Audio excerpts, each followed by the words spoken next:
Henry Ford's fingers traced over the screen of his tablet, analyzing the latest revenue reports. $70,000. Another profitable month. He smiled to himself, a subtle curve of his lips that disappeared as quickly as it formed.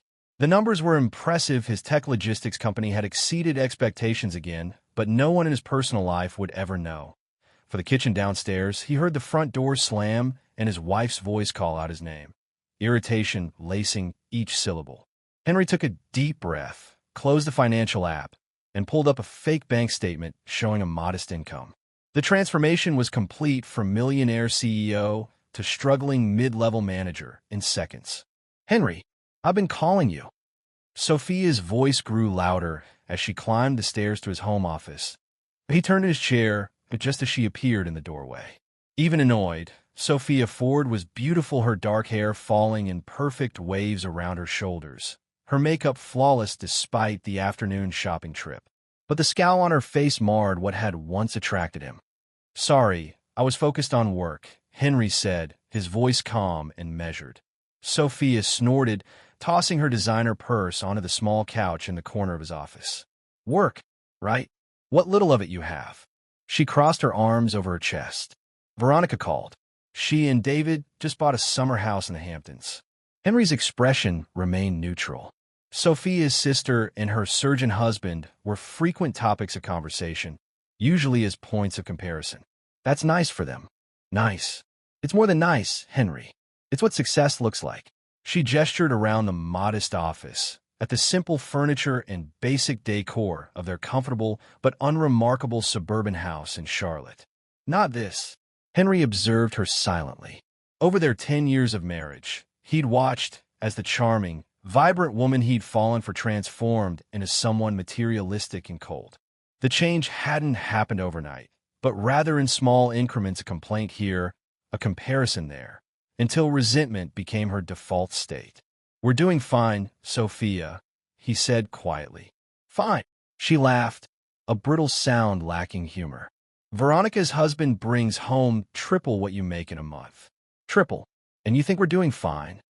Henry knew David Stetson's exact income. He'd researched it during a potential business acquisition. His brother-in-law made an impressive surgeon salary, but it was barely a quarter of what Henry earned. Not that he would correct her. "What did you buy today?" he asked instead, changing the subject. Sophia's eyes lit up momentarily before dimming again. "Just a dress for Veronica's party next weekend. Nothing special. It's not like I can afford anything truly nice on your salary." He nodded, watching as she picked at her manicured nails. The truth was their joint account, the only one she knew about, received a carefully calculated deposit each month. Enough to maintain their middle-class lifestyle, but not enough to satisfy her growing appetite for luxury. "I need to finish this report," Henry said, turning back to his screen. "Of course you do." Sophia's voice dripped with disdain. "God forbid you put in extra effort to get a promotion or something. Anything to make more money." She left the room without waiting for his response. Henry stared at the doorway for a long moment, then returned to his actual work, managing millions of dollars across 3 continents. While his wife believed he struggled to afford her shopping habits, he'd started hiding his success early in their marriage as a simple test, curious to see if Sophia would love him regardless of his financial status. The answer had become painfully clear over time. Now, the deception served a different purpose. It revealed her true character, strip by strip, day by day. His phone buzzed with a message from Kellen Graves, his closest friend and business partner. "Meeting with Japanese investors moved to tomorrow. Need you there. Important deal." Henry typed a quick confirmation. Sophia would complain about another late night, but it didn't matter. Nothing she said mattered anymore. He was simply watching, waiting, learning exactly who she was when she thought he had nothing. The sound of breaking glass echoed from downstairs, followed by Sophia's frustrated curse. Henry closed his eyes for a moment, collecting himself before heading down to see what she destroyed this time. That evening, Henry sat at the dining table, fork moving methodically through the takeout Sophia had grudgingly ordered after announcing she was too tired to cook. She sat across from him, scrolling through her phone, occasionally making disapproving noises at whatever she saw on social media. "Veronica is showing off her new car," she finally said, turning the phone to display a gleaming luxury SUV with her sister posing beside it. Must be nice to have a husband who can provide. Henry took another bite of his food, chewing slowly. We have a perfectly functional car, Sophia. Functional. She slammed the phone down. That's your favorite word, isn't it? Functional house, functional car, functional marriage. Her eyes narrowed. Is that all you want from life, Henry? The bare minimum. He set his fork down, studying her face. There had been a time when they talked about dreams, about building something together. When had that stopped? When had acquiring things become her only goal? What would make you happy, Sophia? He asked, genuinely curious. She seemed startled by the question, then recovered with a bitter laugh. A husband who isn't a complete financial failure would be a start. The words didn't hurt anymore. They were just data points, further confirmation of what he already knew. I see, he said. No, you don't see. Sophia pushed her plate away. Do you know what it's like to have my sister pitying me? To have my friends wondering why I stay with you? Everyone knows you're going nowhere. Henry. Everyone, yes, you're a joke. A complete loser who can't even afford to buy his wife decent jewelry. She twisted her wedding ring a simple band he'd given her before his business took off. I deserve better than this. Henry wiped his mouth with a napkin and stood. I have some work to finish. Of course you do, she muttered. Run away like always. He paused at the doorway. I'm not running, Sophia. I'm choosing not to engage. Because you have no defense. Her voice rose. You can't deny that you're a failure. The evidence is all around us in this pathetic house, with our pathetic car and our pathetic life. Henry simply nodded once and walked away, her words following him up the stairs. In his office, he unlocked a hidden folder on his tablet and checked the progress of his latest acquisition, a tech startup that would fold perfectly into his growing empire. The deal would add another few million to his net worth. Meanwhile, downstairs, his wife believed him incapable of success.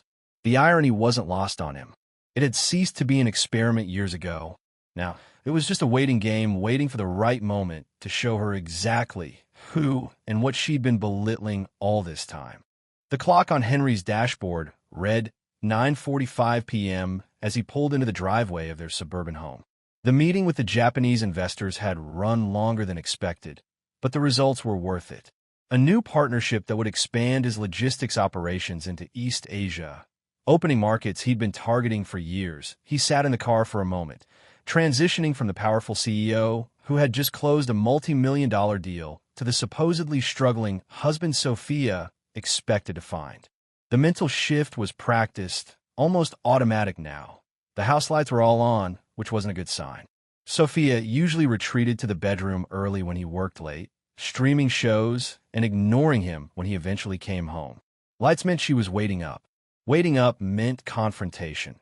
Henry gathered his briefcase and laptop bag, preparing himself for whatever storm awaited him inside. The front door was unlocked, another bad sign. He stepped into the foyer, immediately sensing the tension in the air. You're finally home. Sophia's voice came from the living room, cold and sharp. Henry set his bags down carefully. The meeting ran long. I sent you a text.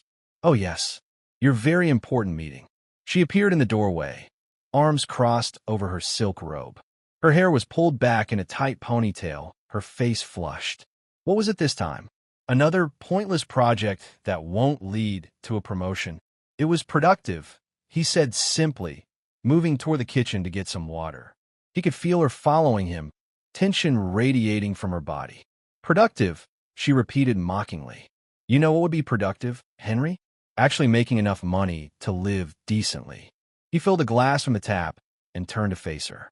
We have everything we need, Sophia. Need? Her voice rose sharply. I'm sick of just having what we need.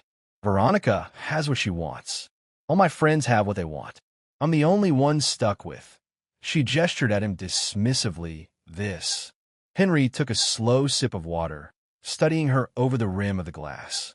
The hatred in her eyes was no longer hidden behind pretense. Good. Honesty, at least, even if it was ugly. Your sister called again, Sophia continued, pacing the kitchen. She invited us to their lake house next weekend. I had to make up an excuse because we can't afford to bring a proper gift or contribute to the meals. We could have gone, Henry said calmly. And been to charity cases? No, thank you. She slammed her hand on the counter. Do you know how humiliating it is? Everyone pities me for marrying you. Henry set his glass down. If you're so unhappy, Sophia, perhaps we should discuss separation. Her eyes widened, then narrowed dangerously. So you can leave me with nothing? I don't think so. This house is the only asset we have, and I'm not losing it because you're a failure. The irony almost made him smile. The house, like everything they owned, was in his name only, purchased through one of his subsidiary companies. Sophia had never bothered to look at the paperwork, assuming her name was on the deed simply because she was his wife. I'm going to shower, Henry said, turning away from her building rage. Don't you walk away from me. Sophia's voice echoed through the kitchen. I'm not finished. I am, he replied quietly. It's been a long day. A long day, she mocked, following him into the hall. You have no idea what a long day is. Try spending your life tied to a man who can't provide. Who makes you live like this when you deserve so much more? Henry continued toward the stairs, her words washing over him without effect. He'd heard it all before, variations on the same theme. He was a disappointment, a failure, unworthy of her. Answer me, she screamed, grabbing his arm and spinning him around to face her. Her eyes were wild now, years of resentment boiling over. Say something. Defend yourself. Henry looked down at her hand on his arm, then back to her face. What would you like me to say, Sophia? His calm response seemed to infuriate her further. Anything. Fight back. Or are you as pathetic as I think you are? Fighting with you accomplishes nothing, he said evenly. Because you always lose. She released his arm with a shove. You're a loser, Henry. A pathetic, broke loser, and I made the biggest mistake of my life marrying you. He looked at her for a long moment, seeing the beautiful woman he'd once loved transformed by greed and bitterness into someone unrecognizable. I'm sorry you feel that way. His composure seemed to snap something inside her.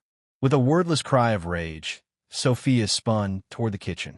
Henry watched as she grabbed the pot of water that had been sitting on the stove, water she'd apparently been heating for tea before his arrival. He saw her intention in her eyes a split second before she acted. The pot swung toward him, the water arcing through the air, steaming and hissing as it flew. Henry tried to step back, but not quickly enough. The scalding water hit his right shoulder and chest, soaking through his shirt and burning the skin beneath. Pain lanced through him, sharp and immediate. He gasped, more in surprise than agony, though the burning intensified with each passing second. His shirt clung to his skin, the hot fabric making the burn worse. Get out, Sophia screamed, still holding the empty pot. Beggar who can't work. Get out of my house and never show your face again. Henry looked at her, really looked at her, memorizing the hatred in her expression, the way her features contorted with rage, the absolute lack of remorse for having physically attacked him. It was the final piece of data he needed. Without a word, he turned and walked to the coat closet, the movement sending fresh waves of pain across his chest. He pulled out his overcoat and draped it carefully over his injured shoulder. Did you hear me? Sophia followed, her voice still raised. I said get out. Henry opened the front door, pausing only briefly to look back at her. Goodbye, Sophia. He walked out into the cold night, closing the door behind him with a quiet click. In the driveway, he got into his car, wincing as the seatbelt pressed against his burned skin.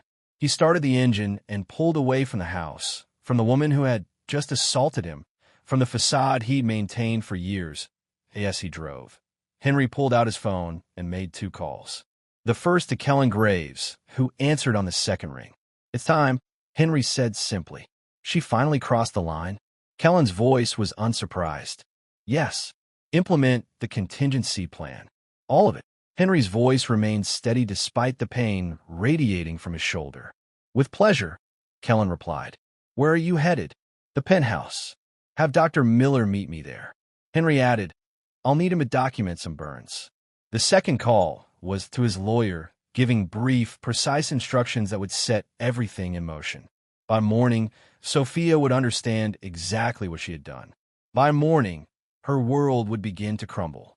As he drove through the quiet Charlotte streets toward his real home, the luxury penthouse he'd owned for years, Henry felt no anger, no sadness, just a cool determination.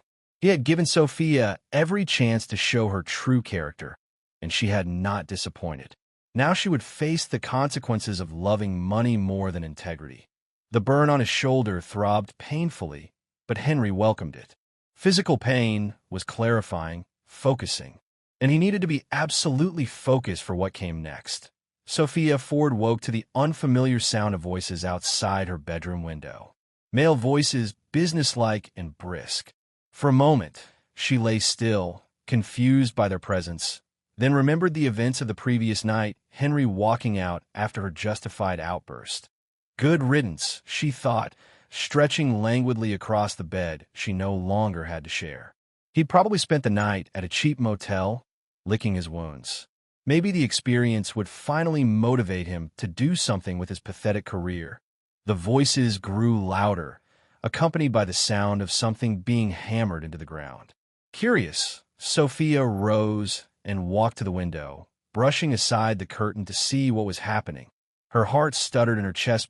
Two men in suits were positioning a large sign in her front yard. A foreclosure sign.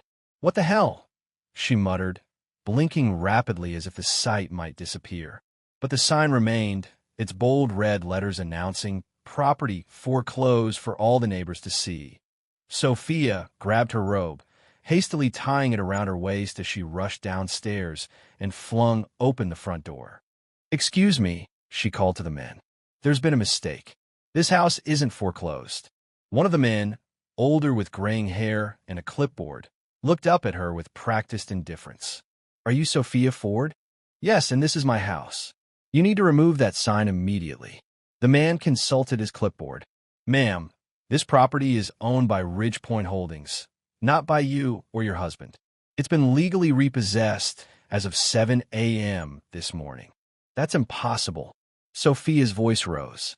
"We've never missed a mortgage payment." "There is no mortgage, ma'am. The property was owned outright by Ridge Point Holdings, which has terminated the occupancy agreement." He handed her an envelope.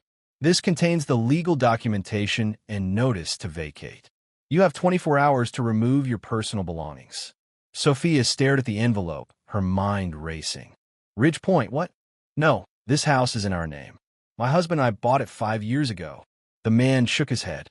"According to county records, you were never on the deed, ma'am. Neither was your husband personally. The property has always been owned by Ridge Point Holdings. If you have questions, the contact information for their legal department is in that envelope." He turned away, considering the conversation over. Sophia stood frozen on the porch, the envelope clutched in her trembling hand, as the men finished securing the sign and walked back to their vehicle. Inside, she tore open the envelope, scanning the legal documents with growing horror. The language was complex, but the message was clear. She had no legal right to the house and never had. The occupancy agreement, something she'd never heard of, had been terminated due to breach of contract conditions regarding tenant behavior.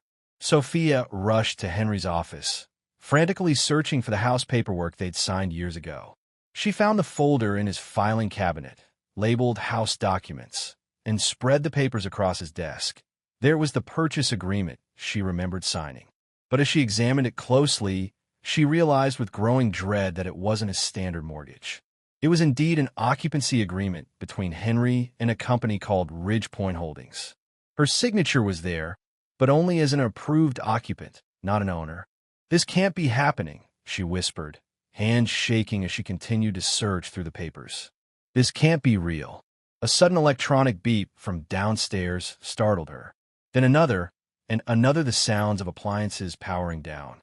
She rushed back downstairs to find the refrigerator dark, the digital clock on the microwave blank. The power had been shut off. Sophia grabbed her phone to call Henry, only to discover her service had been disconnected. She tried the landline with the same result. Even the Wi-Fi was gone. Panic rising, she ran to the front door, intending to borrow a neighbor's phone, only to find the key no longer worked in the lock. Someone had changed it while she was upstairs. No, no, no, Sophia muttered, jiggling the handle uselessly. She was locked inside her powerless house with no way to communicate that a knock at the back door sent her running through the house. Maybe it was Henry, coming to explain this nightmare, to tell her it was all a mistake. But the face that greeted her through the glass wasn't Henry's. It was a moving crew, 3 men in uniforms waiting impassively. Sophia opened the door, confusion and fear making her voice sharp. What do you want? We're here for the furniture and household items, the lead man said, consulting a tablet. All property belonging to Ridge Point Holdings.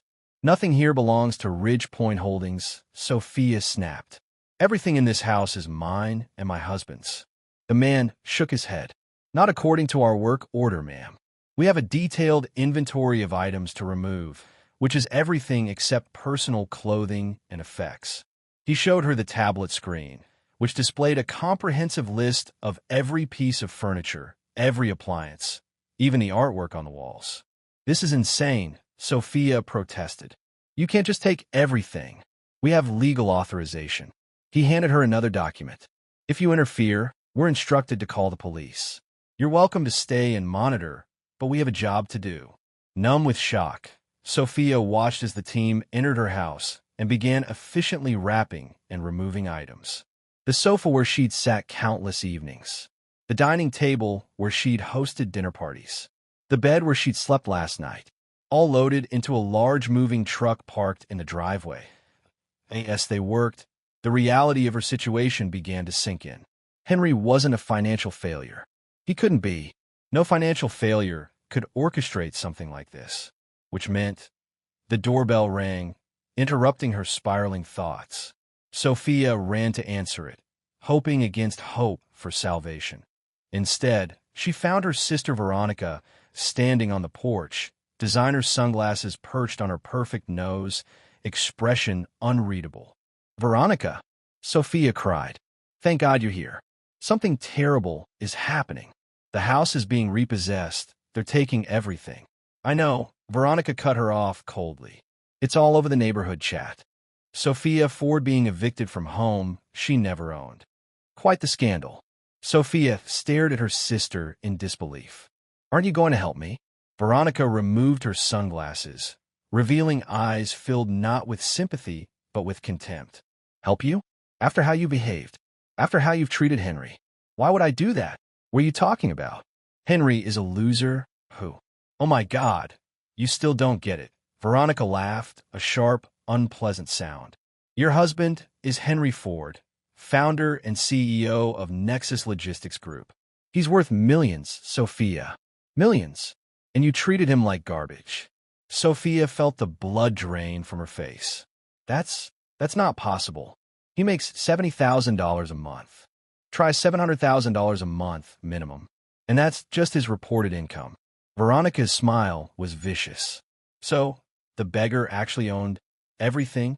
Looks like you're the real fool, Sophia. The moving men brushed past them, carrying out Sophia's prized crystal collection. She barely noticed, her mind struggling to process Veronica's words. How do you know this? She finally managed to ask. Everyone knows, darling. Everyone except you, apparently. Henry's one of the most successful businessmen in Charlotte. Why do you think David and I always invited you both to events? It wasn't for your charming personality. Veronica glanced at her watch. I'd love to stay and watch your downfall, but I have a lunch reservation. Don't bother calling me for help. You've burned that bridge, just like all the others. With that, Veronica turned and walked back to her luxury car, leaving Sophia standing in the doorway of the empty shell that had once been her home, the crushing truth finally breaking through her denial. She had thrown out the man who actually provided everything, and now she had nothing. Henry Ford stood at the floor-to-ceiling windows of his penthouse suite in uptown Charlotte, gazing out at the skyline he partially owned. The morning light cast long shadows across the gleaming hardwood floors of the space that reflected his true status, 3,500 square feet of luxury, designed specifically to his tastes. Modern furnishings in deep blues and grays, original artwork by emerging artists he personally selected, a state-of-the-art smart home system that responded to his voice commands. This was his real life. Had been for years, even while maintaining the facade of mediocrity with Sophia. The door to his private elevator opened with a soft chime, and Henry didn't need to turn to know who had arrived. Only one other person had unrestricted access to his penthouse. "Your wife's been evicted," Kellen Graves announced without preamble, striding into the open-concept living area. At 40, Kellen was close to Henry's age, but carried himself with a more obvious swagger, the perpetual confidence of a man who had clawed his way up from nothing and wasn't afraid to show it. The movers cleared everything out in under 2 hours. "Professional job." Henry nodded, still looking out at the city. "And the locks changed before she even woke up. Security cameras installed at all entry points, monitoring remotely. If she tries to break in, we'll know." Kellen moved to stand beside him at the window. "How's the shoulder?" Henry rotated it slightly, feeling the pull of the bandages underneath his tailored shirt. "Dr. Miller says second-degree burns. It'll heal. And you got photos for the records." "Full documentation. Medical report filed. The penthouse security cameras also caught my arrival last night, injured." Henry turned to face his friend. "I'm not pressing charges. Not yet. That's not the point of this." Kellen's eyes narrowed. "What is the point, then?" "She physically attacked you, Henry. That's assault. We could have her arrested today." "The point," Henry said, walking toward the kitchen to pour them both coffee from the expensive machine that ground beans for each cup, "is that I want her to understand what she's done. Not just to me, but to herself. An assault charge now would be too quick, too easy for her to dismiss as me being vindictive." He handed Kellen a cup, the rich aroma filling the space between them. "No, I want Sophia to experience true suffering, the kind that comes from watching everything you thought you were entitled to slip through your fingers." Losing the house was just the beginning. Kellen accepted the coffee, his expression contemplative. "You've been planning this for years, haven't you? The separate house ownership, the hidden accounts, all of it." "Not initially." Henry moved to sit on one of the sleek leather sofas that faced the window view. "When we first married, I kept my success private as a test to see if she loved me or what I could provide. I had hopes that she would pass. But she failed spectacularly," Kellen concluded, joining him. "Yes." Henry's voice remained even, unemotional. "Once I knew who she truly was, I began making preparations. Protecting my assets, documenting her behavior, building the case, so to speak, for divorce." Kellen asked. Henry shook his head. "Divorce implies a legal battle, financial negotiations. Sophia doesn't deserve the dignity of that process. This isn't about ending a marriage, it's about erasing a mistake." The two men sat in silence for a moment, sipping their coffee. The penthouse was quiet except for the faint sounds of the city below, muffled by the premium insulation and triple-pane windows. "The board meeting is at 11, Kellen finally said, changing the subject. "The European acquisition is on the agenda." Henry nodded. "I'll be there. Have Thomas bring the car around at 10:30. Kellen studied his friend carefully. "You seem different today. Lighter somehow." "I feel liberated," Henry admitted. Maintaining that facade was exhausting. Pretending to be less than I am, watching her belittle achievements she knew nothing about. It was a necessary experiment, but I'm glad it's over. "And now," Kellen pressed, "what's the next move in this game?" Henry took another sip of his coffee, savoring the complex flavors. "Now we watch as Sophia discovers what happens when the safety net disappears. She'll go to friends first, then family. They'll reject her, they always knew who she was. Then she'll try to find me, to fix what she's broken. That's when the real plan begins." "Sounds like you've thought of everything," Kellen said, a hint of admiration in his voice. "I've had years to consider each possibility." Henry set his cup down and stood, moving back to the window to look out at his city. "Sophia made a critical error. She assumed I was weak because I was quiet. She mistook patience for passivity. She's about to learn the difference." Kellen joined him at the window. "And when she's completely ruined, what then?" Henry's reflection in the glass showed no emotion, just calm certainty. "Then I'll remember her name only as a lesson, learned a reminder to never again mistake beauty for character." The morning sun caught the glass buildings of uptown Charlotte, making them gleam like the future Henry had always known was his. In his reflection, he saw not the modest husband Sophia had disdained, but the ruthless business titan he'd always been finally free to live his truth in the open. The burn on his shoulder was a small price to pay for such freedom. Sophia sat on the front steps of the empty house, the foreclosure sign looming in the yard like an accusation. The moving crew had finished their work, leaving her with nothing but the clothes in her closet and a few personal items they deemed not on the inventory. Her phone was useless without service. The house keys no longer worked, and the neighbors had drawn their curtains, avoiding the spectacle of her humiliation.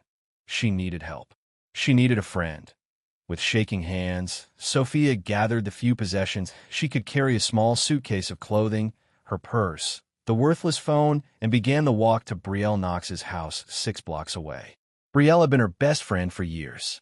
They'd shopped together, complained about husbands together, shared secrets. If anyone would help her through this nightmare, it would be Brielle. The walk felt endless, each step heavy with the weight of her new reality. Was it true what Veronica had said? Was Henry actually wealthy? Had she spent years belittling a man who could have given her everything she wanted? No, it had to be a mistake. Some kind of elaborate trick. Henry was punishing her for last night. That was all. He'd calm down, realize he'd overreacted to a minor incident, and everything would go back to normal. At Brielle's house came into view, a lovely colonial with perfect landscaping. Sophia had always been a bit envious of it, though she'd never admitted it. Now she approached the front door like a supplicant, setting down her suitcase to ring the bell. Brielle answered quickly, her expression changing from welcome to wariness as she recognized her visitor. "Sophia, this is unexpected." "Brielle, thank God." Sophia felt tears threatening, not entirely unintentional. "Something terrible has happened. Henry's lost his mind. He's locked me out of the house, shut off all the utilities, had everything repossessed." "I know," Brielle interrupted, not opening the door any wider. "It's all over the neighborhood group chat." Sophia blinked, momentarily thrown off script. "The what?" "The group chat. Everyone's talking about it." Brielle crossed her arms. "About how Henry finally had enough of your abuse." "Abuse?" Sophia's voice rose incredulously. "That's ridiculous. Henry's the one who what? Provided a home for you? Paid all the bills while you spent money on designer clothes? Tolerated years of public humiliation." Brielle's eyes had hardened. "We've all seen it, Sophia. We've all heard how you talked to him." Sophia felt her face flush with anger and embarrassment. "That's not fair. You don't know what it's been like, married to someone so unsuccessful." Brielle actually laughed, a short, disbelieving sound. "Unsuccessful? Henry Ford is one of the wealthiest men in Charlotte. Everyone knows that. That's what Veronica said, but it can't be true. We live in a modest house, drive a 5-year-old car. Because that's what he wanted you to believe." Brielle shook her head. "God, you really don't get it, do you? Henry was testing you, and you failed in the most spectacular way possible."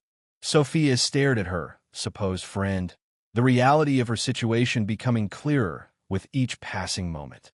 "If you knew he was wealthy, why didn't you tell me? He asked us not to. All of us. He wanted to see if you'd love him for who he was, not what he could give you." Brielle's expression was a mixture of pity and disgust. "And after the way you treated him all these years, are you really surprised he finally had enough?" Sophia felt the ground shifting beneath her feet, her carefully constructed worldview crumbling. "I need a place to stay, just for a few days until I can figure things out. Please, Brielle." "No." The response was immediate, without hesitation. "I've watched you belittle Henry at every dinner party, every gathering for years. I've listened to you complain about him while spending his money. I've kept quiet because he asked us to, but I've always disliked who you became, Sophia. The entitled, materialistic persona you develop. You can't be serious," Sophia whispered, shock giving way to desperation. "We're friends." "We were friends," Brielle corrected, "before you decided that status and money were more important than character." She stepped back, beginning to close the door. "I suggest you find a hotel. Or call Veronica. I'm done enabling your behavior."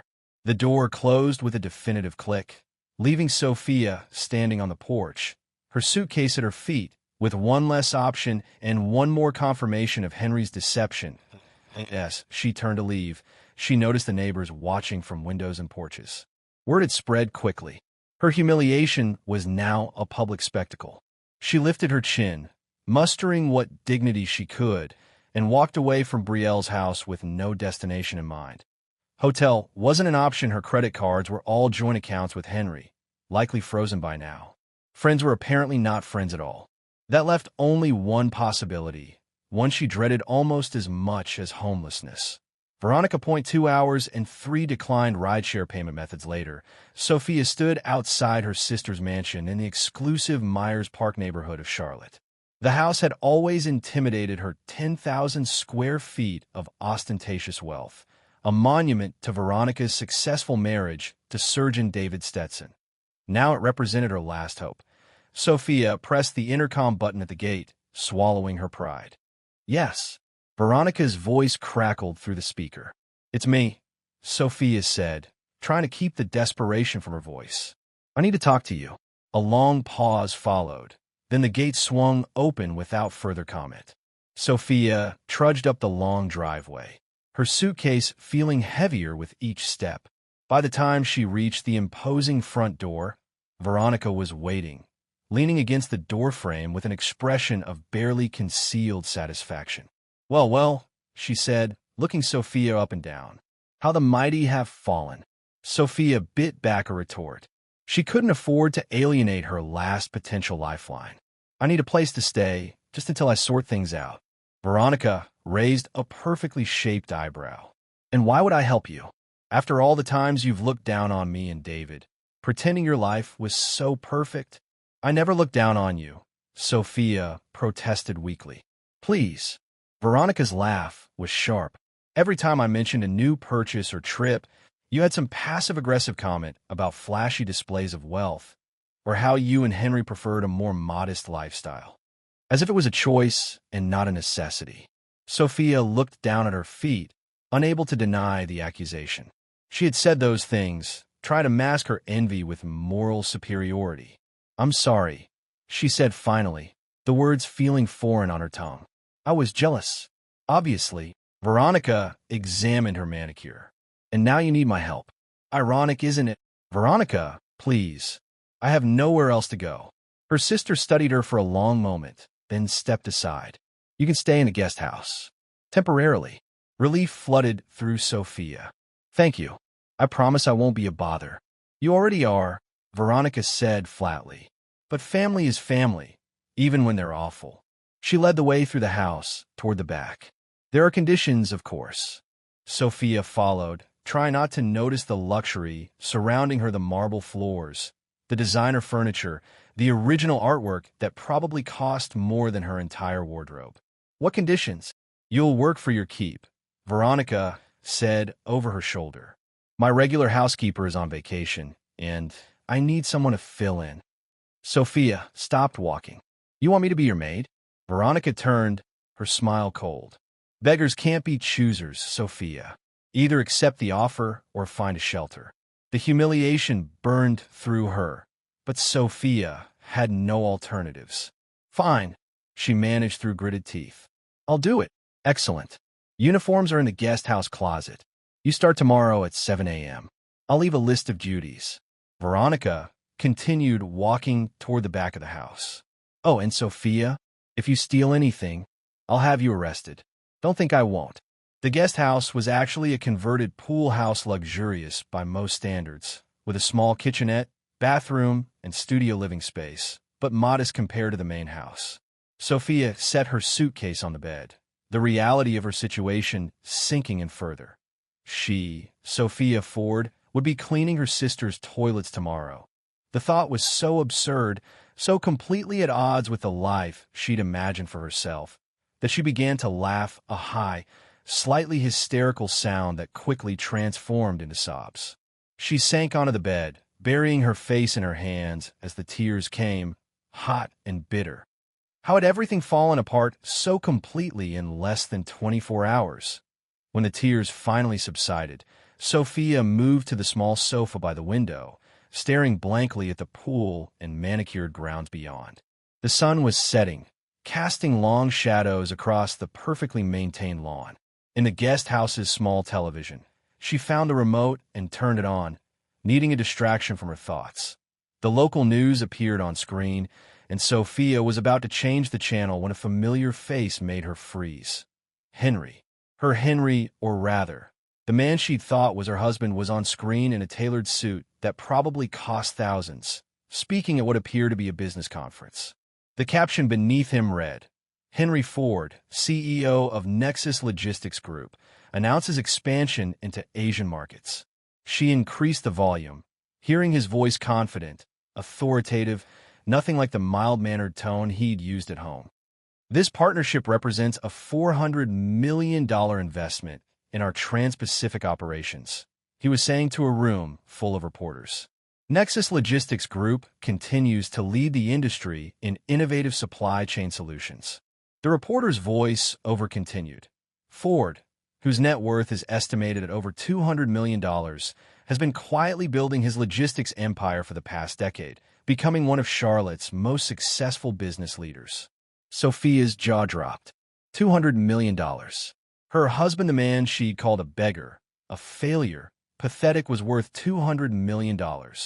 The reality she'd been denying all day crashed over her like a tidal wave. It was all true. Henry had deceived her for years, pretending to be an ordinary middle manager while secretly running a business empire. And she had belittled him, insulted him, thrown hot water at him, all while he could have given her everything she'd ever wanted. The irony was so bitter she could taste it. Yes, the news segment ended, and the program moved on to other stories. Sophia remained frozen, staring at the screen but seeing nothing. A plan began to form in her mind. She needed to reach Henry, to apologize, to make him understand it had all been a terrible misunderstanding. She could win him back. She could fix this. She had to. The alternative, living as her sister's maid, penniless and humiliated, was unthinkable.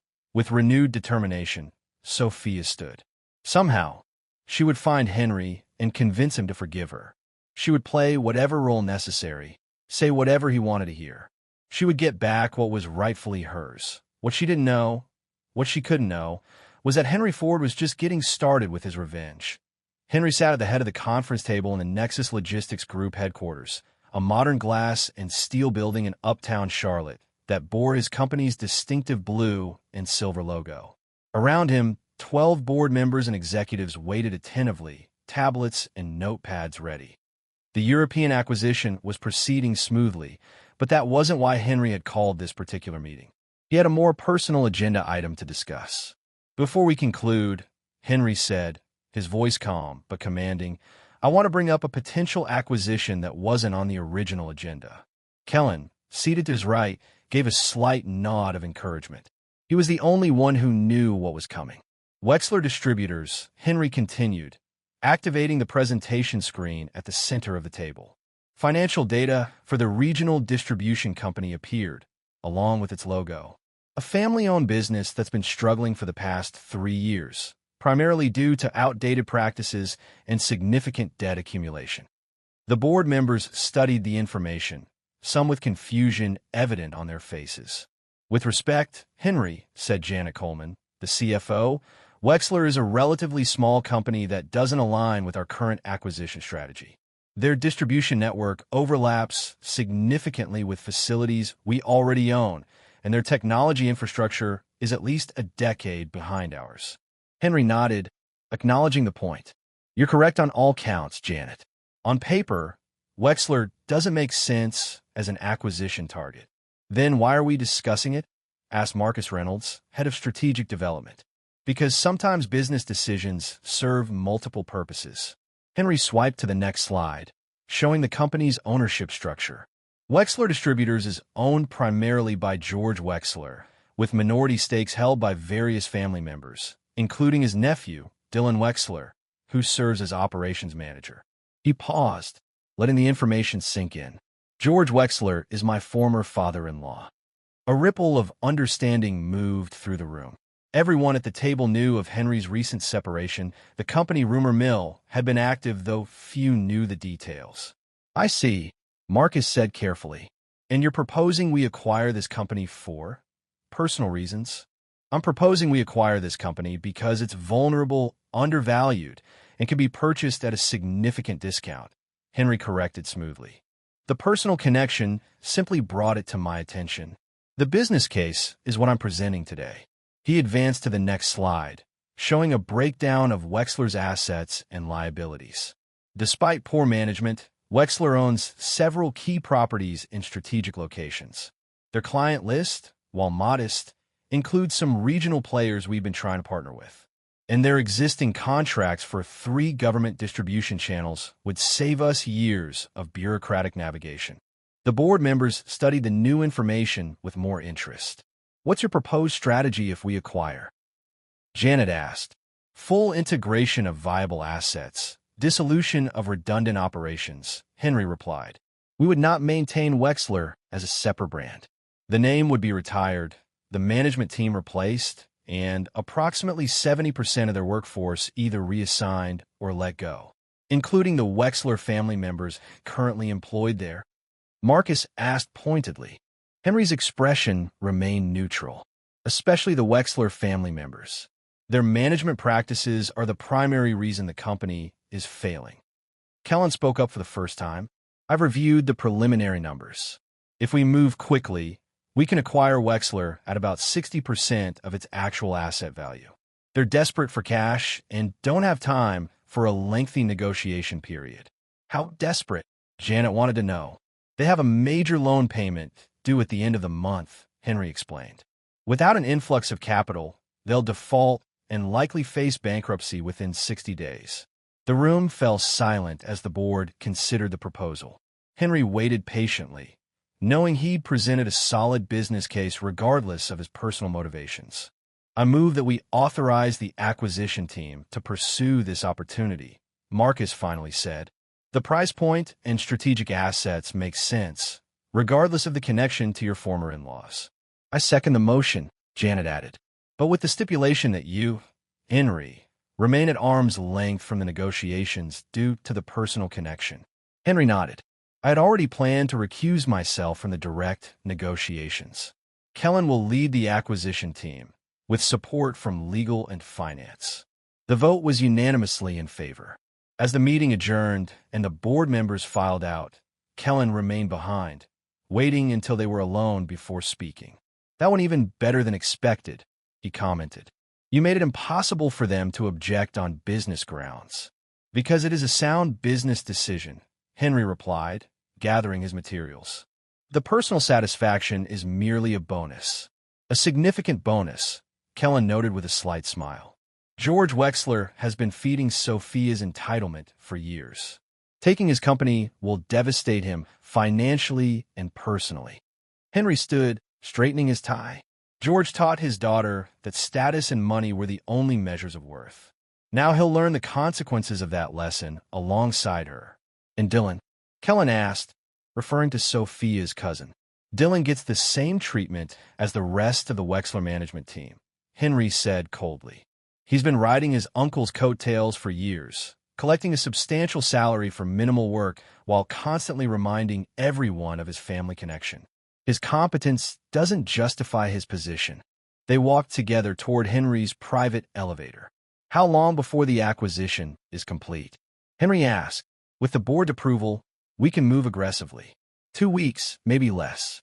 They don't have the luxury of exploring other options. Henry nodded, satisfied. Make it happen. And Kellen? Make sure the press release specifically mentions the company will be fully absorbed and the Wexler name retired. I want that point very clear. The elevator doors opened, and Henry stepped inside. Any updates on Sophia? She's staying at her sister's guest house, Kellen reported. Working as a housekeeper to earn her keep, according to our sources. A flicker of satisfaction crossed Henry's face. Good. Let me know when the Wexler deal is finalized. I want to time the next phase carefully. As the elevator doors closed, Henry allowed himself a small smile. The pieces were moving exactly as he planned. Sophia was experiencing the first stages of true desperation, and soon her entire family would feel the weight of his influence. The burn on his shoulder had faded to a dull ache, a constant reminder of why he was doing this. Not out of passion or anger, but out of a cold, calculated desire for justice. Sophia and her family had believed themselves superior while looking down on him. Now, they would learn exactly who they had been disdaining all these years. Henry checked his watch. He had a meeting with Japanese investors in 30 minutes. Business continued. After all, his revenge was important, but it was just one project among many in his expansive portfolio. And like all his projects, it would be executed with meticulous precision. 10 days later, George Wexler stood in the lobby of Nexus Logistics Group headquarters, his weathered face lined with defeat. At 65, he had the look of a man who had aged years in a matter of days. Beside him, Dylan Wexler, 32 and visibly angry, paced in short, frustrated bursts. "This is bull," Dylan muttered, loud enough for the receptionist to hear. "He can't just do this." "He can, and he did," George replied tiredly. "We signed the papers, Dylan. It's done, because we had no choice." He knew we were about to default on the loan. He deliberately waited until we were desperate. George sighed. "That's business. We've done similar things over the years." "Not to family," Dylan insisted. "He's not family anymore." George glanced at his watch. "And he's making us wait on purpose." As if on cue, the elevator doors opened, and Kellen Graves stepped out, immaculately dressed in a charcoal suit. "Mr. Wexler, Mr. Wexler," he greeted them with professional courtesy. "Thank you for coming. If you'll follow me, we can discuss the transition details." "We're here to see Henry," Dylan demanded. "Not his lackey." Kellen's expression didn't change. "Mr. Ford is unavailable. As the lead on this acquisition, I'll be handling all transition matters. Now, if you'll follow me." He turned without waiting for a response, heading back to the elevator. George followed with a resigned expression, pulling Dylan along with a firm hand on his arm. The elevator took them to the 30th floor, where Kellen led them to a conference room with views overlooking the city. The Nexus Logistics logo dominated one wall, while the opposite featured a large screen currently displaying the Wexler Distributors logo with a line drawn through it. "Please sit." Kellen gestured to the chairs. George sat heavily, but Dylan remained standing. "This is personal, and we all know it," he said accusingly. "Henry is doing this to get back at Sophia." Kellen arranged his tablet and papers methodically before responding. "Mr. Ford's personal life has no bearing on this business transaction. Wexler Distributors was a strategic acquisition based on asset evaluation and market positioning." "Bullshit," Dylan spat. "You're telling me it's coincidence that he bought us out right after separating from Sophia?" "I'm telling you," Kellen said evenly, "that Nexus Logistics Group made a business decision approved unanimously by our board of directors. Now, shall we discuss your severance packages, or would you prefer to continue with unfounded accusations?" George placed a restraining hand on Dylan's arm. "Let it go, son. What's done is done." Defeated, Dylan finally sat. Kellen nodded and began outlining the terms of their departure from the company they had once owned. As per the acquisition agreement, all Wexler family members will be removed from operational positions effective immediately. You'll receive 2 months severance pay, which is generous considering the company's financial situation prior to our purchase. 2 months. Dylan looked outraged. "I've worked there my entire adult life." "Yes," Kellen agreed. "And during your tenure as operations manager, the company lost market share every quarter and accumulated significant debt. Your performance doesn't justify additional consideration." George closed his eyes briefly, the humiliation evident on his face. "What about the other employees?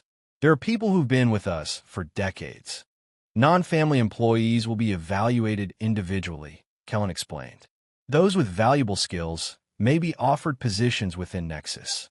Others will receive standard severance packages based on years of service." "So it is personal," Dylan insisted. "You're specifically targeting the Wexler family." "We're specifically targeting ineffective management," Kellen corrected. "It's not our fault the description applies to all Wexler family members currently employed." He slid 2 folders across the table. These contain your formal severance agreements. You'll need to sign them before leaving today to receive the outlined benefits. You'll also find NDAs preventing you from discussing the terms of the acquisition or your departure. George picked up his folder with a trembling hand. Can I ask one question, Mr. Graves? Kellen inclined his head slightly. Of course. Did Henry ever mention why? Not the business reasons. We both know those are justifications. The real reason. Kellen considered the older man for a moment. Mr. Ford doesn't need to explain his business decisions to me or anyone else. But if you're asking whether your daughter's behavior influenced his awareness of your company's vulnerability, I think you already know the answer to that question. George nodded slowly, the confirmation of his fears visible in his expression. She ruined us, he whispered. No, Kellen corrected. Your company was already failing due to your own poor management. But Sophia certainly didn't help your case. He stood. I'll give you some privacy to review the documents. A notary is waiting in the next room when you're ready to sign. As Kellen left, Dylan turned to his uncle. We can fight this. There has to be something. There isn't. George interrupted, his voice hollow. It's over, Dylan. The company, my retirement, your job, it's all gone. And unlike Sophia, we don't have a rich sister to take us in. In his private office 6 floors above, Henry reviewed the security feed from the conference room, watching as his former father-in-law came to terms with his new reality. There was no satisfaction in the older man's defeat. George was merely collateral damage in a larger strategy. His phone buzzed with a message from Kellen. They're signing. G compliant, D angry but powerless. News should reach S within hours. Henry sent a simple acknowledgement and returned to his actual work. The Wexler acquisition was a minor note in his business portfolio. The company would be stripped for parts, its valuable assets absorbed, its name erased from the business landscape. Just another day at Nexus Logistics Group. But for Sophia, currently scrubbing her sister's floors for room and board, the news would be devastating. Another support system gone. Another bridge burned. Another consequence of her actions becoming painfully clear. And Henry was just getting started. The Charlotte Business Gala was the premier social event of the season, bringing together the city's elite entrepreneurs, executives, and influencers for an evening of networking, charity, and recognition. Held in the grand ballroom of the Westwood Hotel, the black tie affair featured champagne fountains, gourmet cuisine, and an awards ceremony honoring the year's most influential business leaders. Henry Ford adjusted his custom tuxedo as he stood near the entrance, accepting congratulations from colleagues and acquaintances. He was to receive the Innovator of the Year award later that evening, recognition for Nexus Logistics Group's groundbreaking work in supply chain optimization. Quite a turnout, Kellen commented beside him, surveying the crowd of Charlotte's most powerful figures. Everyone who matters is here, including some who don't, Henry replied quietly, nodding toward a cluster of people near the bar. Among them stood Veronica and David Stetson, his former sister-in-law and her husband, engaged in animated conversation with the mayor. Surprised they showed, Kellen said. Considering the circumstances, Veronica wouldn't miss an opportunity to be seen, regardless of family drama. Henry accepted a glass of champagne from a passing waiter. Has there been any sign of our special guest? Kellen checked his phone. Security reports someone matching her description attempting to talk her way past the check-in desk. Apparently, she's claiming to be your wife. Henry's expression remained neutral. And are they following the instructions I provided? To the letter. They'll allow her in, but only after making her wait long enough to feel the humiliation. Kellen raised an eyebrow. You're sure this is what you want? It's going to be very public. That's precisely the point, Henry replied. Sophia craves public recognition. Tonight, she'll receive it, just not the kind she's hoping for. Across the ballroom, Charlotte's business and social elite mingled in their finest attire. Henry was approached continuously handshakes, congratulations, business propositions thinly disguised as small talk. He navigated each interaction with practiced ease, all while remaining acutely aware of the ballroom entrance. When Sophia finally appeared, Henry noticed immediately, though he gave no outward indication. 3 weeks of working as her sister's maid had taken a toll. Her designer dress, likely borrowed, couldn't hide the strain in her face or the desperate gleam in her eyes as she scanned the crowd for him. Target acquired, Kellen murmured. Want me to run interference? No, Henry said calmly. Let her come. Everything is in place. He excused himself from the group he'd been speaking with and moved to a slightly more isolated position near one of the large windows overlooking the city. It didn't take long for Sophia to spot him and begin making her way through the crowd, her expression shifting into one of practiced contrition. Henry watched her approach, noting every detail of her performance, the deliberately hesitant steps, the vulnerability she was trying to project, the rehearsed remorse in her eyes.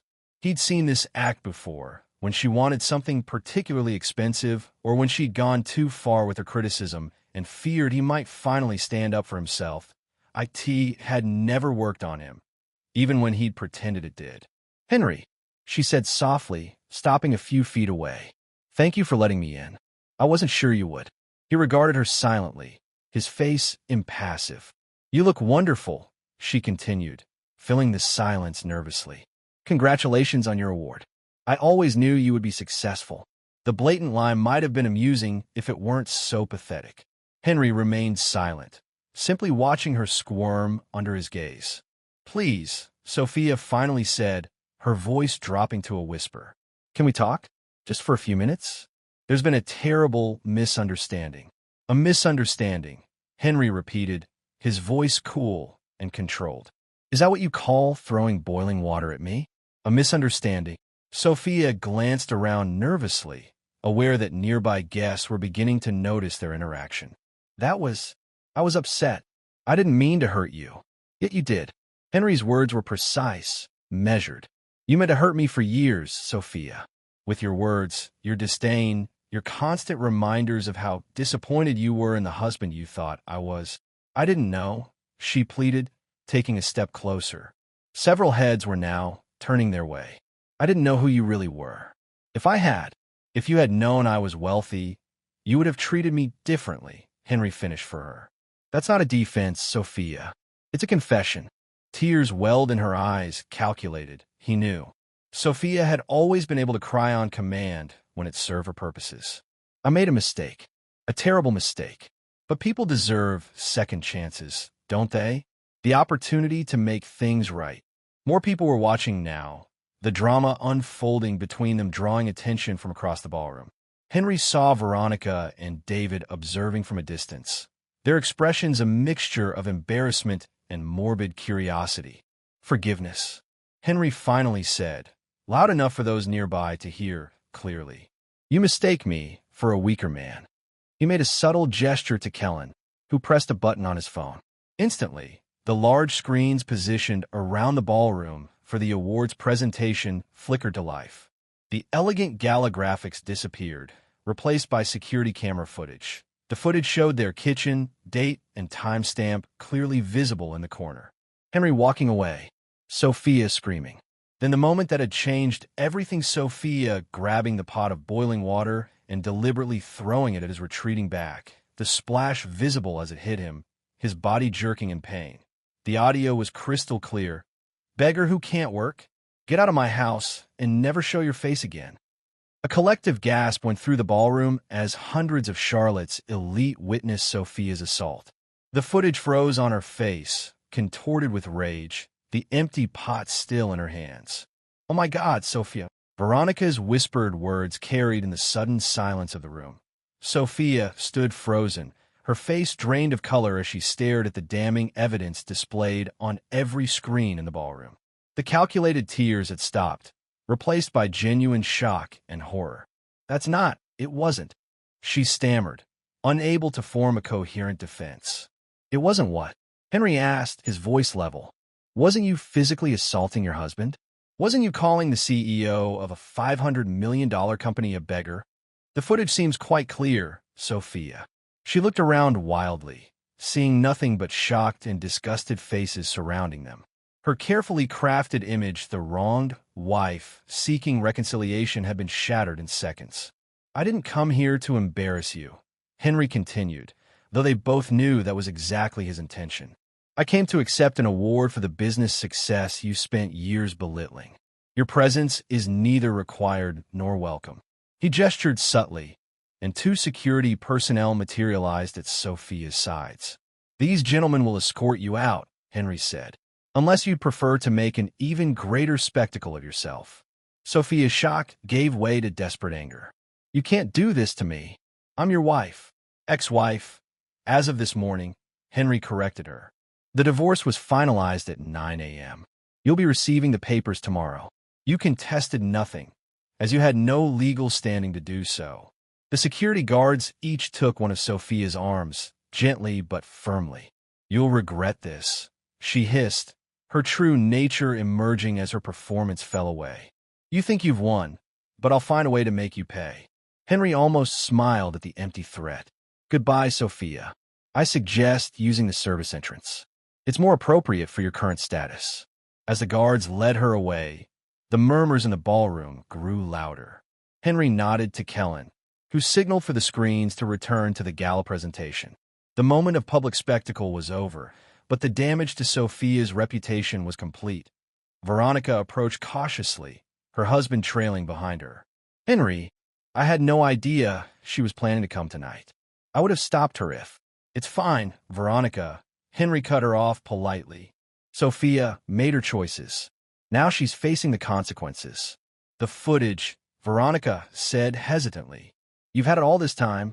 "I've documented everything for years," Henry replied. "Every insult, every public humiliation, every private cruelty. Tonight was just one example."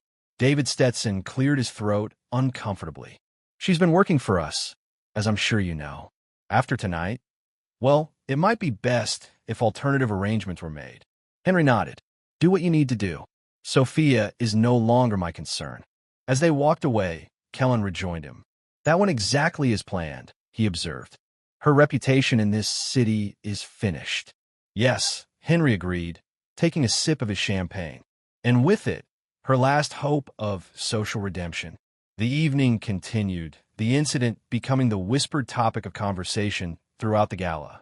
When Henry accepted his award later that night, the applause was particularly enthusiastic, partly for his business achievements, but also for the way he had handled the confrontation with such composure. And one mentioned the calculated cruelty of his public exposure of Sophia. No one needed to. In the world of power and wealth that Henry inhabited, such decisive handling of threats was not just accepted, but admired. As he delivered his acceptance speech, Henry felt no triumph, no joy in Sophia's humiliation. Only the cool satisfaction of a plan perfectly executed, and the knowledge that justice's version of it was being served. The burn scar on his shoulder, hidden beneath his tuxedo, no longer hurt. But he would never forget it was there. The night air bit into Sophia's skin as she stumbled down the service entrance steps of the Westwood Hotel, her borrowed designer heels catching on the uneven pavement. The security guards had been professional but unmovable, escorting her through the kitchen where staff had paused their work to stare at the spectacle of a woman in evening wear being removed from the premises. Her face burned with humiliation, tears of rage and shock streaming down her cheeks. She had been so certain her plan would work that Henry would be unwilling to cause a scene in front of his business associates, that she could appeal to whatever feelings he once had for her, that her practiced contrition would earn her a second chance. Instead, he had orchestrated her complete and utter humiliation. The security footage, the public exposure, the announcement of their divorce already finalized without her knowledge or participation, that a divorce she hadn't contested because she hadn't known it was happening. Sophia reached the street and realized she had no way home, no money for a rideshare, no phone with service, no friend to call. Veronica had driven her to the gala, reluctantly, after Sophia had begged and promised it would solve everything. Now her sister was inside, probably already distancing herself from the embarrassment Sophia had become. With no alternatives, she began walking, the borrowed stilettos pinching her feet with every step. The Westwood was in uptown Charlotte, a good 5 miles from Veronica's Myers Park mansion. A walk that would take hours in these shoes. "Damn you, Henry," she muttered, wiping angrily at her tears. "Damn you to hell." She had gone only a few blocks when a sleek black SUV pulled alongside her. The passenger window rolled down, revealing Veronica's perfectly composed face. "Get in," her sister said coolly. "You've made enough of a spectacle tonight." Sophia hesitated, pride warring with practicality. "Where's David?" "Still at the gala. I told him I needed to deal with this." Veronica's tone made it clear exactly what this meant. "Get in, Sophia. Now." Swallowing what little pride she had left, Sophia climbed into the passenger seat.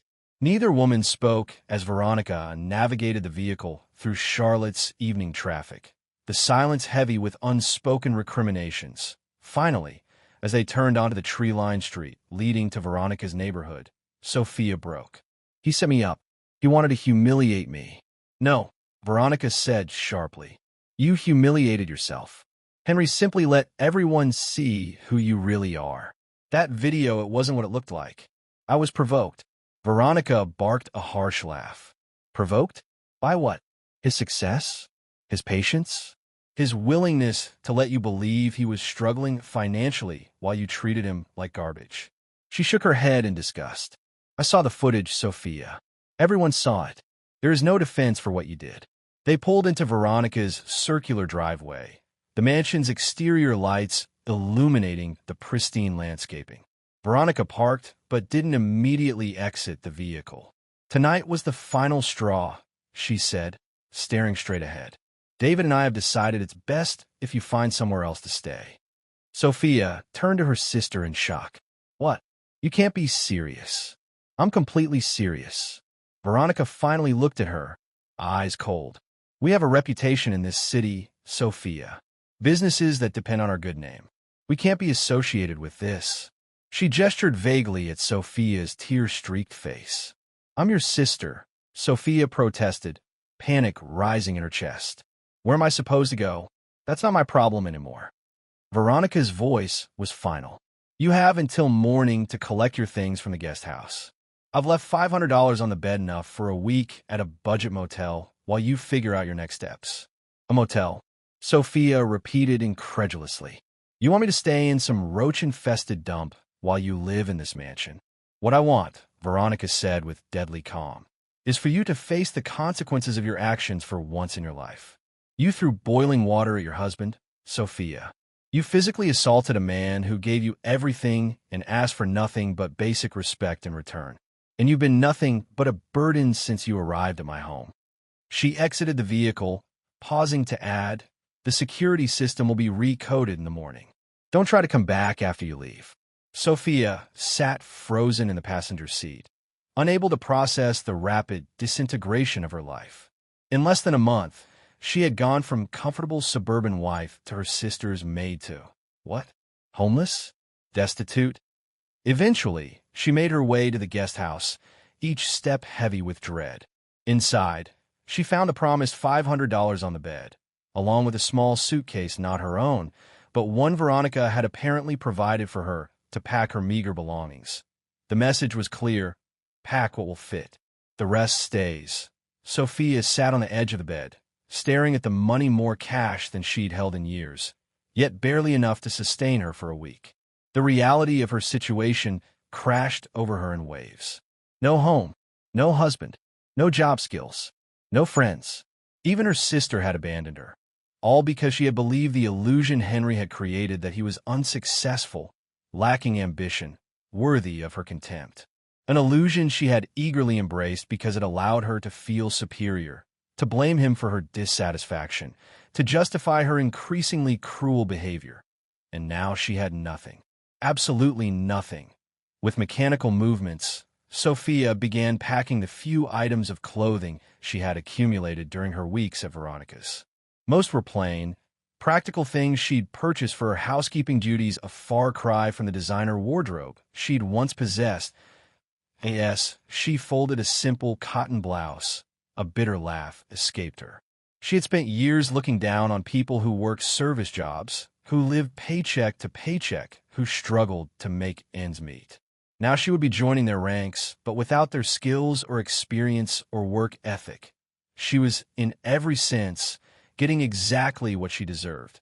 Morning came too quickly. Sophia had barely slept, her mind racing with futile plans and bitter regrets. She dragged the small suitcase to the main house, hoping for a final appeal to Veronica's sense of family obligation. But the mansion was silent, the doors locked. On the front step, she found an envelope containing a bus pass and a note in Veronica's elegant handwriting. "This is the last help you'll receive from me. Don't contact us again." Fighting back tears of frustration, Sophia made her way to the main road and caught the bus into the city center.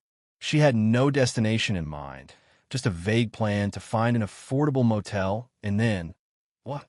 Look for work? What kind of job could she possibly get? Who would hire a middle-aged woman with no resume, no references, and no skills beyond shopping and criticizing? The bus wound through Charlotte's neighborhoods, from the pristine affluence of Myers Park to the mixed urban landscape of the city center. Sophia stared out the window, watching as the surroundings gradually changed, becoming less manicured, more functional, eventually transitioning to the slightly worn edges of working-class areas. She got off near a cluster of budget motels, the kind she would have never even noticed in her previous life. Now she compared their advertised rates carefully, counting the days each would allow her to stretch Veronica's $500. The Victorian offered the lowest weekly rate, though its peeling paint and flickering neon sign explained why. Sophia approached the front desk, where a bored-looking clerk barely glanced up from his phone.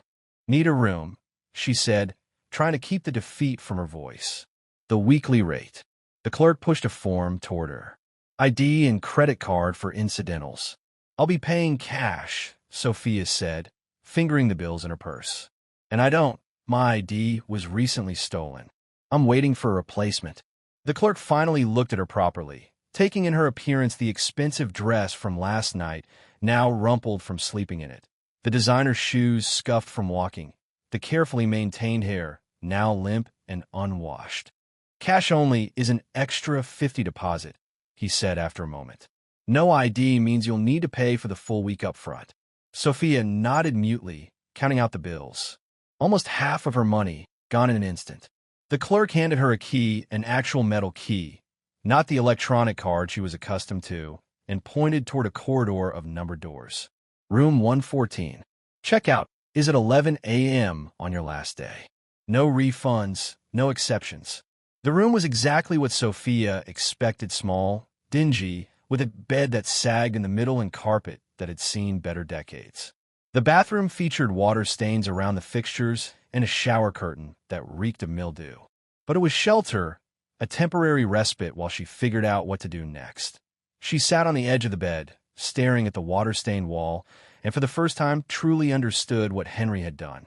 He hadn't just left her, he had systematically dismantled every aspect of her life, every support system, every safety net. The house, the possessions, the family connection, her reputation, her social standing, all gone, piece by piece, in a carefully orchestrated sequence of events. 3 months after the gala incident, Henry Ford stood on the private balcony of his newest acquisition, a sprawling estate in the same neighborhood where he had once lived with Sophia. The property had been completely renovated, transformed from a modest suburban home into a luxury day spa that catered to Charlotte's elite. The sign at the entrance, elegant in its simplicity, read "Ford's Revenge Spa and Wellness Retreat." Kellen joined him on the balcony, handing him a glass of aged whiskey. "Quite a turnout for the grand opening," he commented, nodding toward the valet area where luxury vehicles continually arrived, discharging well-heeled patrons eager to experience the city's newest exclusive establishment. "The waiting list is booked 3 months out," Henry confirmed, taking a sip of his drink. "The membership committee has been selective in their approvals." Kellen smiled knowingly. "I noticed Veronica and David Stetson were denied, as were all the Wexlers and anyone who expressed sympathy for Sophia's situation." Henry's tone was matter-of-fact. "This isn't just a business venture. It's a statement. A statement that's turned quite profitable," Kellen noted. "The property value has tripled since the renovation." Henry nodded absently, his attention caught by a figure on the street below, a woman in worn clothing, pushing a shopping cart containing what appeared to be all her worldly possessions. Even from this distance, he recognized Sophia immediately. Her appearance had deteriorated significantly since he'd last seen her. The designer clothes were gone, replaced by thrift store cast-offs. Her once perfect hair hung limp and unwashed. She moved slowly, with the hesitant gait of someone who had nowhere to go and all day to get there. She stopped at the edge of the property, staring up at the building that had once been their home, now transformed into a monument to her downfall. The irony of the name Ford's Revenge clearly not lost on her. Henry watched impassively as she stood there, a paper cup in her hand, occasionally approaching passers-by, who mostly ignored her or gave her a wide berth. The woman who had once sneered at the less fortunate was now one of them, homeless, penniless, reduced to begging on the streets of the city where she had once aspired to social prominence. "She's there again," Kellen observed, following Henry's gaze. "Third time this week.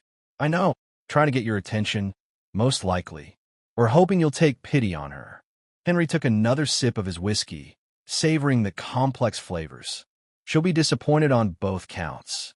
The managers want to know if they should call the police, have her removed for loitering." Kellen studied his friend's face. "Your call."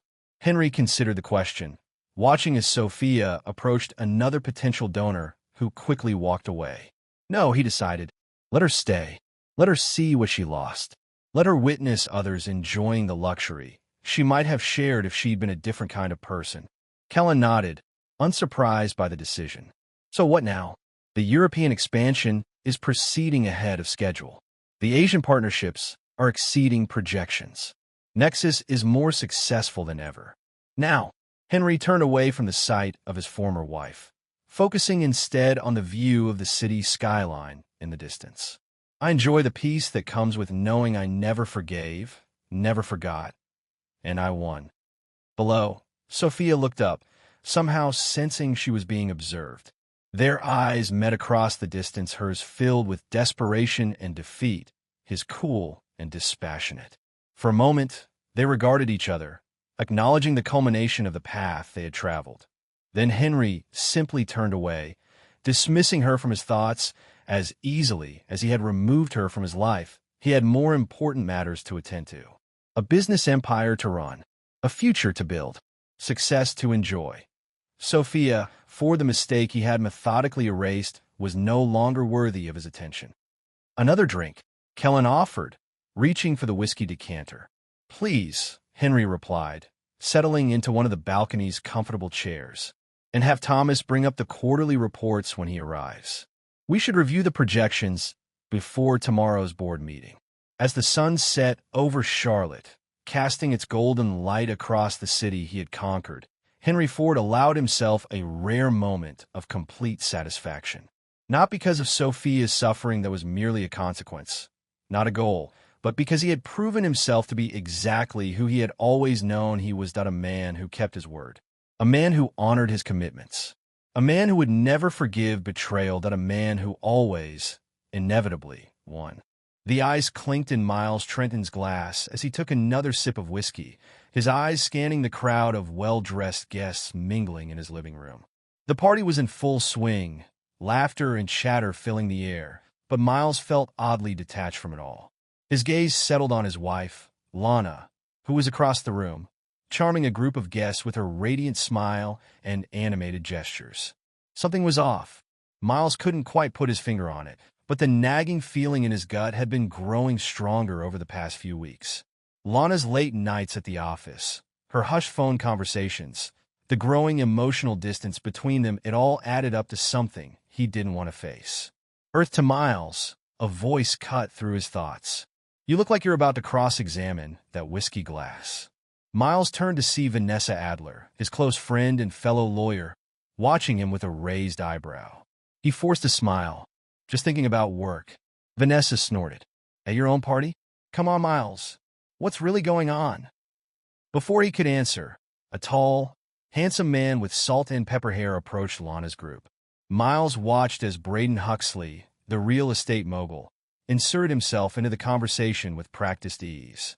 Lana's eyes lit up, and she laughed at something Braden said, touching his arm lightly. Miles' jaw clenched. He downed the rest of his whiskey in one gulp.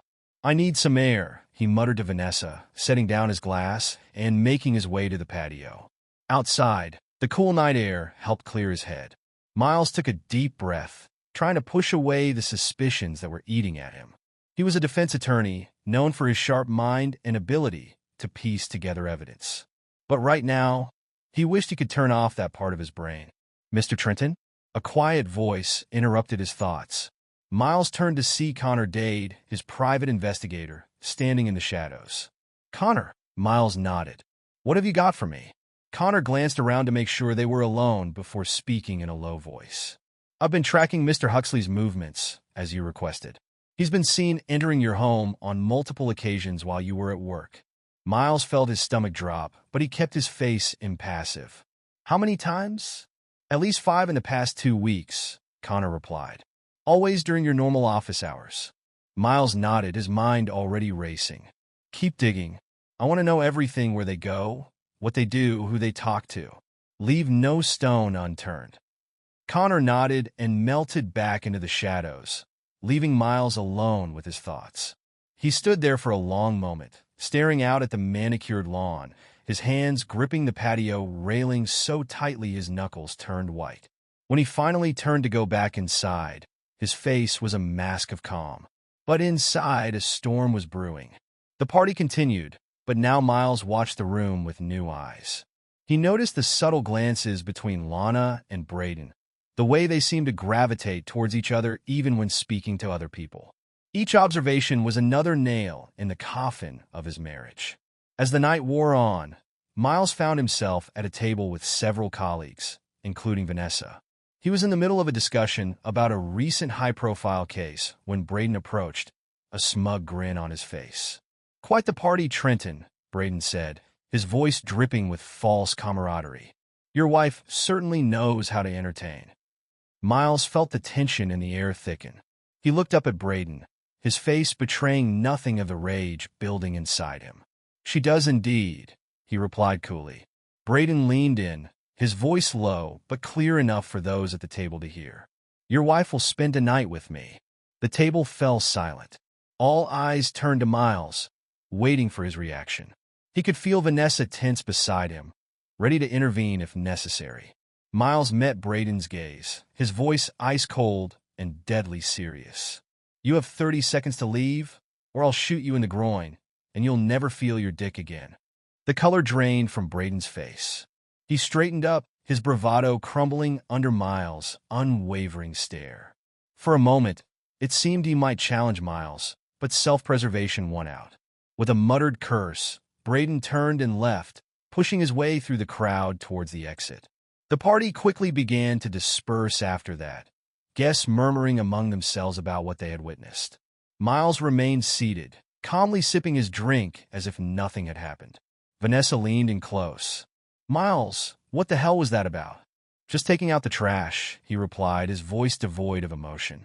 As the last of the guests filed out, Miles found himself alone in the living room with Lana.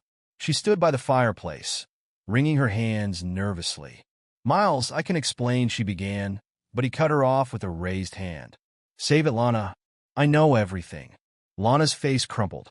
"Please, Miles, it was a mistake. I never meant to." "To what?" Miles interrupted, his voice sharp. "To fuck another man in our bed? To lie to my face for weeks? To make a fool of me in front of our friends and colleagues?" Tears streamed down Lana's face. "I'm sorry. God, I'm so sorry. Please, can we talk about this? Can we try to work it out?" Miles studied her for a long moment, his face unreadable. When he finally spoke, his voice was calm and controlled. "You'll get exactly what you deserve, Lana. But don't think for a second that I'll forgive you." Fear crept into Lana's eyes as she realized the full weight of what she had done. What are you going to do?" Miles turned away from her, walking towards his study. "You'll see," he said over his shoulder, leaving Lana alone in the empty room.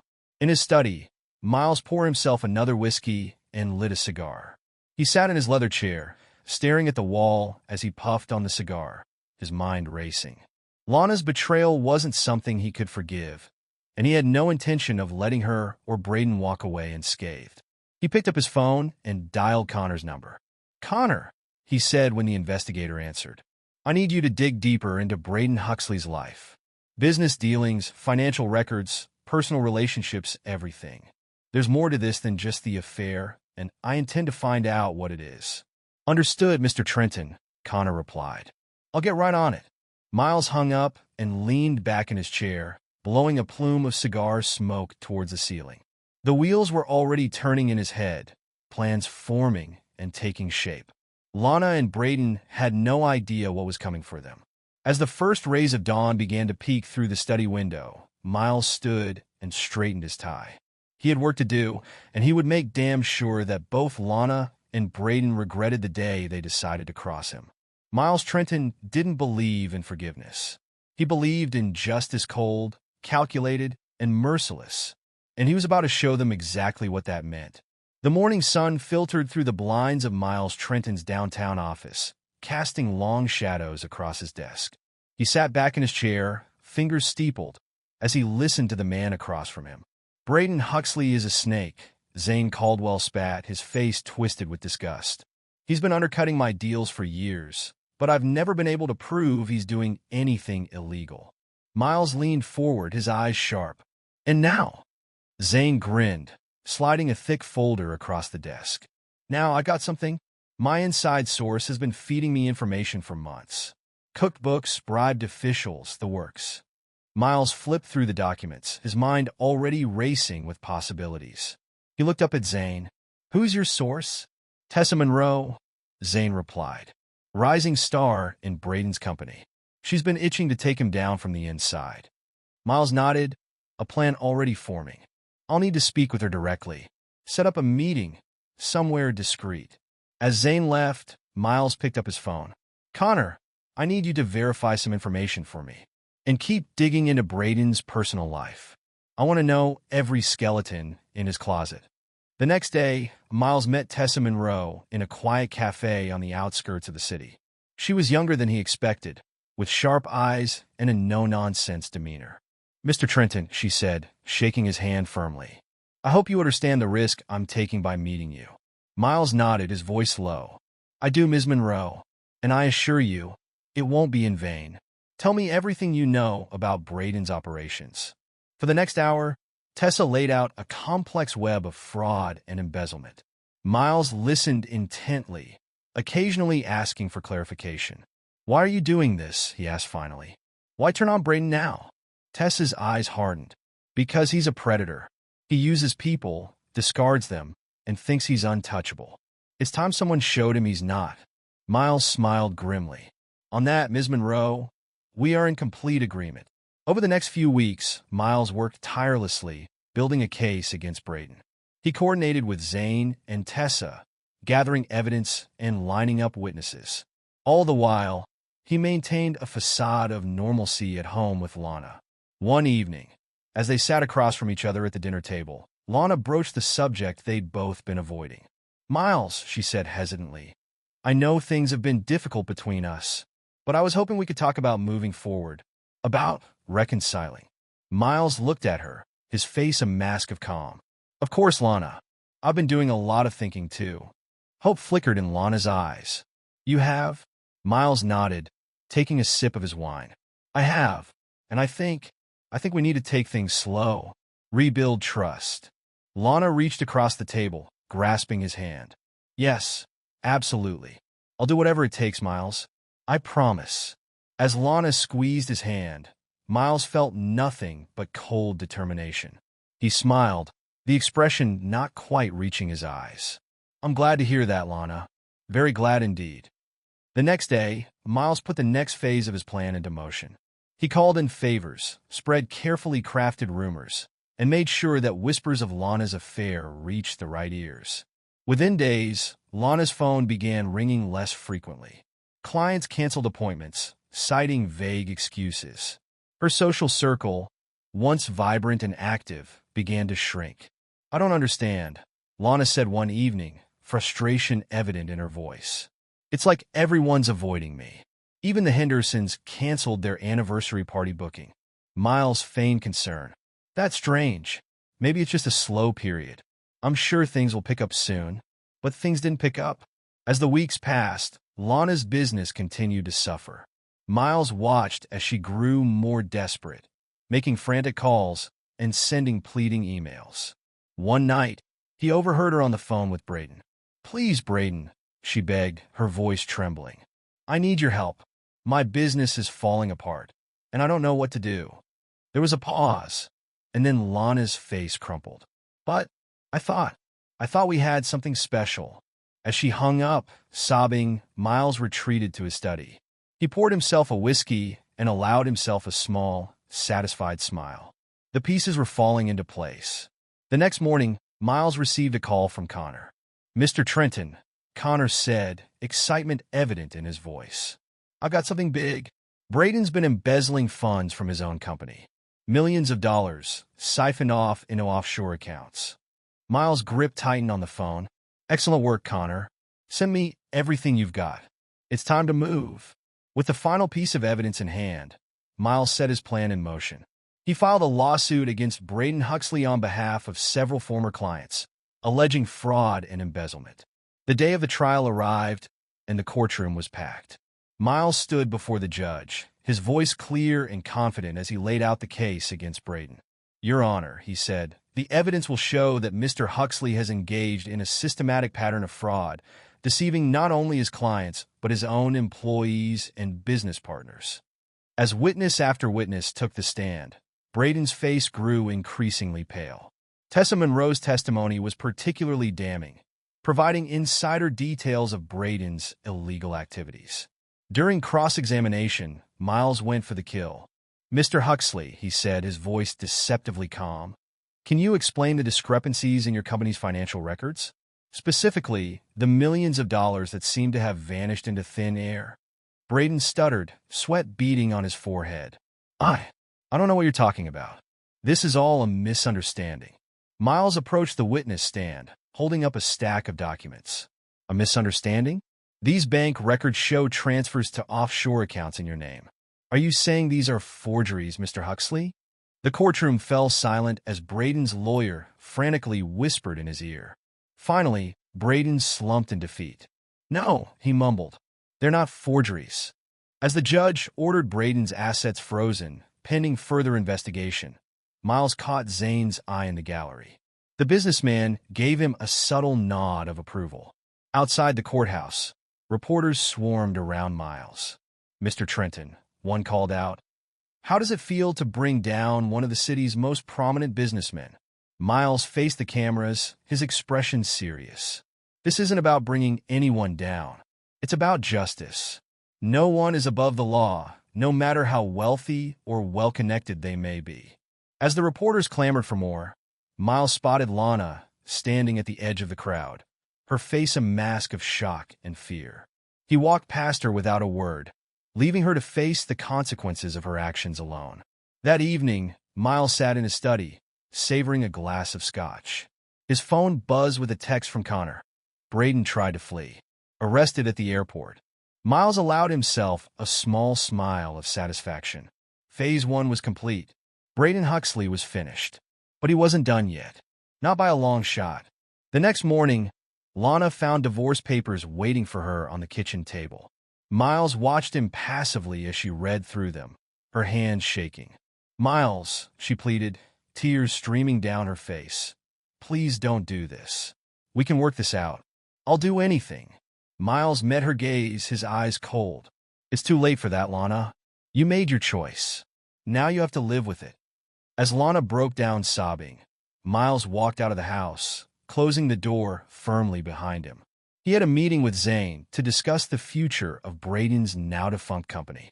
The wheels of justice and revenge continued to turn, and Miles Trenton was the one controlling them.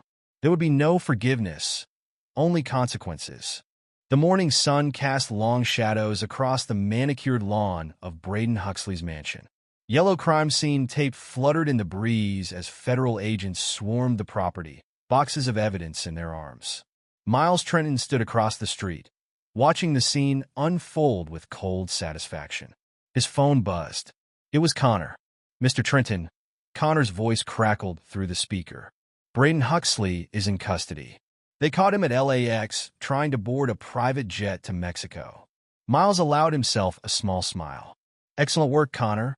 Keep me posted on any developments. As he hung up, a black SUV pulled up beside him. The window rolled down, revealing Zane Caldwell's grim face. Quite a spectacle, Zane remarked, nodding towards the mansion. Miles turned to face him. Indeed. I trust everything is proceeding as planned on your end. Zane's lips curled into a predatory grin. Oh yes, my team is already moving in to acquire what's left of Huxley's empire. By this time next week, it'll all be mine. And Tessa Monroe? Miles asked, raising an eyebrow. Getting a well-deserved promotion, Zane replied. She'll be heading up our new acquisitions department. A reward for her loyalty. Miles nodded approvingly. Good. She took a significant risk. It's only fair she reaps the benefits. As Zane's car pulled away, Miles took one last look at the crumbling remains of Braden Huxley's life. Phase 2 was complete. Now it was time for the final act. Across town in a small, dingy apartment, Lana Trenton sat on a threadbare couch, staring blankly at the TV. The news was filled with reports of Braden's arrest and the collapse of his business empire. A knock at the door startled her. She opened it to find a courier holding an envelope. Lana Trenton? The courier asked. She nodded, taking the envelope with trembling hands. As soon as the door closed, she tore it open. Inside were divorce papers, every line already filled out in Miles' precise handwriting. All that was missing was her signature. Lana sank to the floor, tears streaming down her face. She reached for her phone, dialing Miles' number with shaking fingers. Miles answered on the third ring. Yes. Miles, please, Lana sobbed. Can we talk? Face to face? I know I made a terrible mistake, but I love you. We can work this out, can't we? There was a long pause on the other end of the line.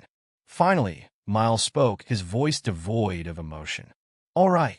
Meet me at Griffith Observatory in an hour. An hour later, Lana stood at the observatory's railing, looking out over the sprawling city of Los Angeles.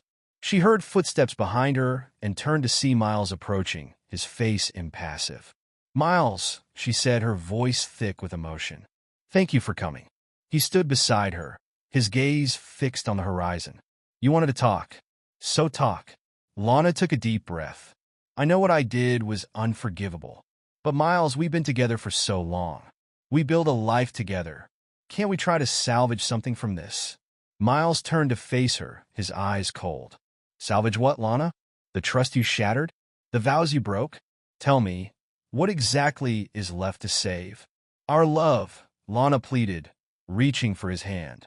Miles pulled away. Love, he scoffed. Love doesn't betray. Love doesn't lie. What you're feeling now, Lana, isn't love. It's fear. Fear of facing the consequences of your actions. Lana's face crumpled. Miles, please. I'll do anything. Just tell me what I can do to make this right. Miles stared at her for a long moment, his expression unreadable. Then he reached into his jacket and pulled out a pen. You want to make this right? He said, holding out the pen. Sign the divorce papers. Walk away. That's the only thing you can do now. Lana stared at the pen, then back at Miles' face, searching for any sign of the man she once knew. Finding none, she slowly took the pen from his hand. Is this really what you want? She asked, her voice barely a whisper. Miles' reply was swift and final.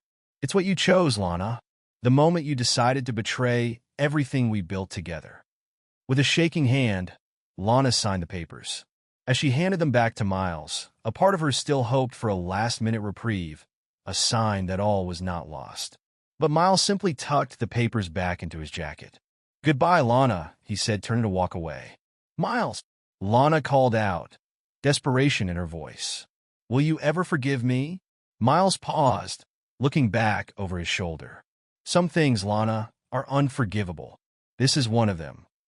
And with that, he walked away, leaving Lana alone with the consequences of her actions. The next morning, Miles sat in his new office, now a partner in Zane Caldwell's expanding business empire.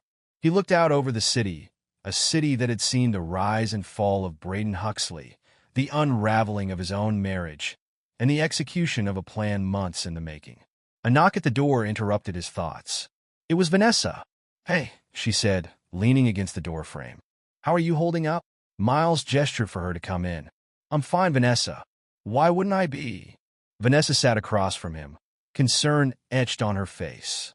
"Miles, you just took down one of the city's most powerful men and divorced your wife of 15 years. It's okay to not be fine."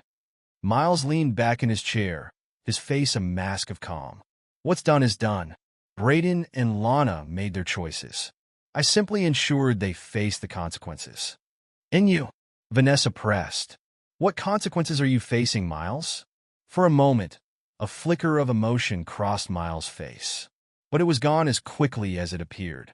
"I faced my consequences the moment I discovered their betrayal," he said quietly. "Everything since then has been about justice." Vanessa nodded slowly. "Just don't lose yourself in this, Miles. Revenge has a way of hollowing a person out." Miles smiled, but it didn't reach his eyes. "I appreciate your concern, Vanessa, but I know exactly who I am and what I'm doing." As Vanessa left, Miles turned back to the window. The sun was setting over Los Angeles, painting the sky in shades of orange and red. It was a new era, both for the city and for Miles Trenton. His phone buzzed. A text from an unknown number. "Mr. Trenton, I have information you might find interesting regarding a certain judge who's been taking bribes." "Interested?" Miles stared at the message, a slow smile spreading across his face. He typed out a reply. "Always." He set the phone down and reached for a cigar. As he lit it, savoring the rich aroma, Miles reflected on the path that had led him here. The betrayal, the pain, the calculated execution of his revenge. He felt no regret, no remorse, only a sense of grim satisfaction. In this city of angels, Miles Trenton had become something else entirely. A force of reckoning, dispensing his own brand of justice. And he was just getting started. The sun dipped below the horizon, plunging the city into twilight. But for Miles, a new day was dawning. A day without forgiveness, without mercy. A day where every action had its consequence, and he would be the one to ensure they were paid in full. He picked up his phone again, dialing Connor's number. "Connor, I've got a new job for you. Let's meet." As he hung up, Miles took one last look at the darkening sky. In this game of power and retribution, he had emerged victorious, and he intended to stay that way, no matter the cost.